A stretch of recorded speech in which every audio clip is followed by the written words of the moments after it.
Banking రంగంలో 2025లో RBI కేంద్ర ప్రభుత్వం కలిసి అనేక మార్పులు తీసుకొచ్చాయి.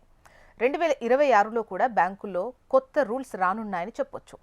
బ్యాంకుల టైమింగ్స్, పని వేళలు మారే అవకాశం లేకపోలేదు. ఇందుకు తగ్గట్టుగా ఇప్పటికే కార్యాచరణ సిద్ధమవుతోంది కూడా. కొత్త ఏడాదిలో మనం బ్యాంకు పని వేళలు, హాలిడేస్లో నూతన మార్పులు చూడొచ్చు.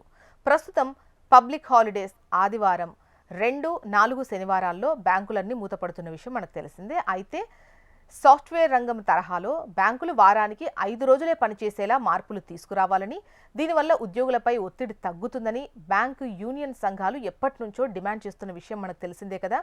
ఇందుకోసం ఆందోళనలు కూడా చేశారు. ఈ విషయంగా కేంద్ర ప్రభుత్వం దానిపై దృష్టి పెట్టి త్వరలోనే వారంలో 5 రోజులు మాత్రమే బ్యాంకులు పనిచేస్తాయని కూడా గతంలో చెప్పింది. ప్రస్తుతం కేంద్ర ఆర్థిక శాఖ, రిజర్వ్ బ్యాంక్ ఆఫ్ ఇండియా దగ్గర ఈ ప్రతిపాదనలు పెండింగ్లో ఉన్నాయి. 5 రోజుల పని దినాన్ని అమలు చేయడానికి ఆర్థిక శాఖ, ఆర్బీఐ సుముఖంగా ఉన్నప్పటికీ దానిని అమలు చేయడానికి ఇంకా నిర్దిష్ట కాలపరిమితి విధించుకోలేదు. ఏప్రిల్ 2026 నుంచి ప్రారంభం కానున్న కొత్త ఆర్థిక సంవత్సరంలో 5 రోజుల బ్యాంకింగ్ పని దినాలను అమలులోకి తెచ్చే ఛాన్స్ ఉంది. ఏప్రిల్ తర్వాత దీనిపై నిర్ణయం తీసుకునే అవకాశాలైతే కనిపిస్తున్నాయి. గతంలో అమలు చేయాలని భావించినప్పటికీ సిబ్బంది కొరత వల్ల ప్రభుత్వం హోల్డ్లో పెట్టింది.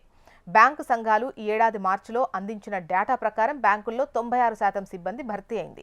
దీంతో 5 రోజుల పని దినాలను అమలు చేయడానికి అడ్డంకి తొలగిపోయినట్లే అంటున్నారు. 5 రోజుల పని దినాలు అమల్లోకి వస్తే ప్రతిరోజు బ్యాంకు సిబ్బంది 40 నిమిషాలు అదనంగా వర్క్ చేయాల్సి ఉంటుంది.